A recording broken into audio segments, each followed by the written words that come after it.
কুমির, একটি আস্ত কুমির এভাবে রেখে দেওয়া হয়েছে এবং অনেক মানুষ কিন্তু ভক্তি সহকারে খেতে শুধুমাত্র এই খাওসান রোডেই চলে আসে। Good, very good.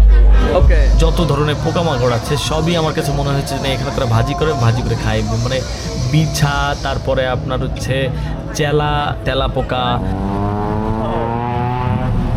ব্যাংককের বিখ্যাত খাওসান রোডে যাচ্ছি, যাওয়ার পথে আমরা দেখে নিচ্ছি যে ব্যাংকক সিটি লাইব্রেরি। দেখে আমার যেটা মনে হয়েছে যে পুরান ঢাকার যে একটা আবেশ, খাওসান রোড এলাকাটা আমার কাছে ঠিক মনে হয়েছে যে ব্যাংককের একটু ওল্ড সিটি টাইপের আর কি একটি জায়গা মনে হয়েছে। এবং ব্যাংকক সিটি লাইব্রেরিটা অনেক সুন্দর, আধুনিক যদিও।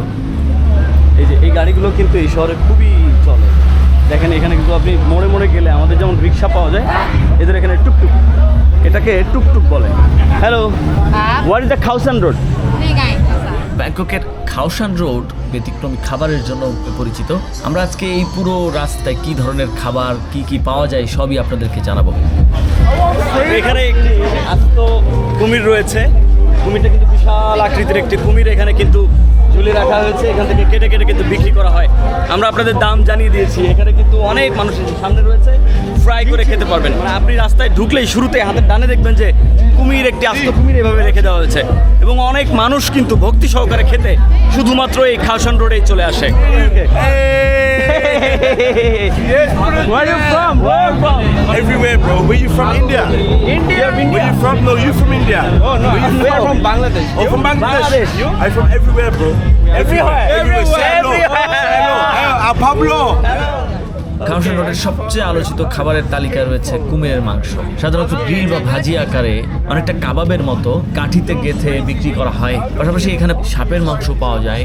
সাপ কখনো বারবিকিউ টাইপের মতো করে হয়, গ্রিলের মতো করে সাপের স্যুপ বিভিন্নভাবে এখানে নাকি পরিবেশন করা হয়, তবে আমরা সেটা দেখেছি। One stick, how much? One stick. M size 150 baht. L size 200 baht. Very good, you know. Very good. Very good. Very good. Very good. Okay. বিশাল আকৃতির আরেকটি কুমির কিন্তু এখানে। How much? 200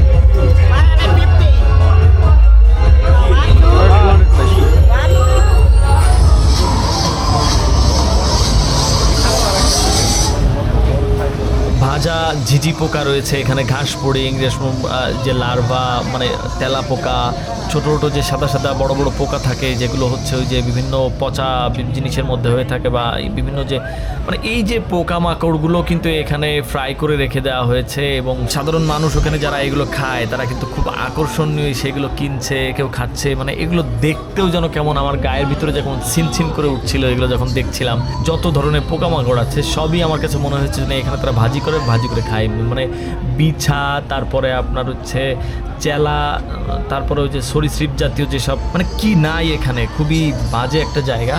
এখানে মানুষ যায় এগুলো খাইতে।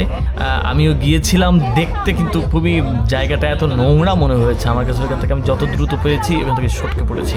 আমার কাছে খুবই মানে এখানে খুব মানে দুর্গন্ধ লাগছিল। এই পুরো রোডটায় আমি আসলে খুব স্বস্তিতে নিঃশ্বাস নিতে পারিনি। এবং এই এলাকাটা আমার কাছে খুব মানে মনে হয়েছে যে মানে একটা নোংরা পরিবেশ টাইপের। আমি একটু ভিতরেও গিয়েছিলাম, এখানে একটা ছোটো মার্কেট আছে সেখানেও গিয়েছিলাম। সেই জায়গাটা আমার কাছে খুব অপরিচ্ছন্ন মনে হয়েছে যে এখানে আসলে মানে একটু ওই শ্রেণীর মানুষ যারা একটু বখাটে টাইপের বা বিভিন্ন ধরনের টাইপের, এই ধরনের মানুষের চলাফেরাটা এখানে একটু বেশি মনে হয়েছে আমার কাছে।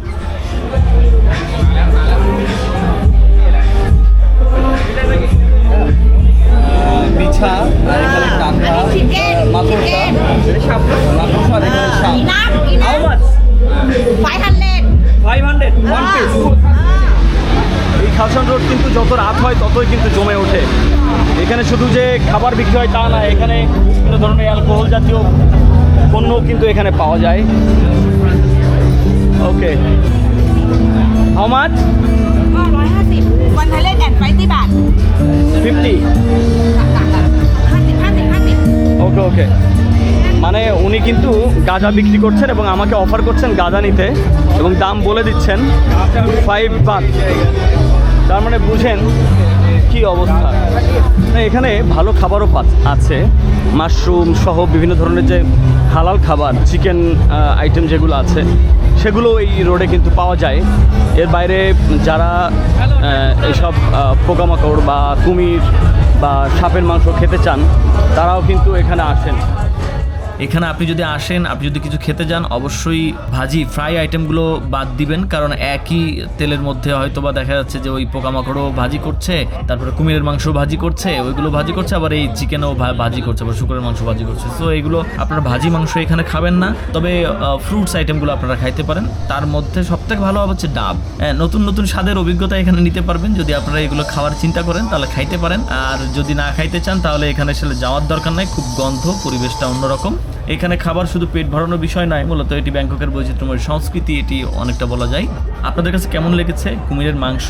যদি কেউ খেয়ে থাকেন নিশ্চয়ই কমেন্টের মাধ্যমে জানাবেন। সাপ বা পোকামাকড় কেউ যদি খেয়ে থাকেন সেটিও কমেন্টের মাধ্যমে জানাবেন। স্বাদ কেমন সেটি জানাতে পারেন।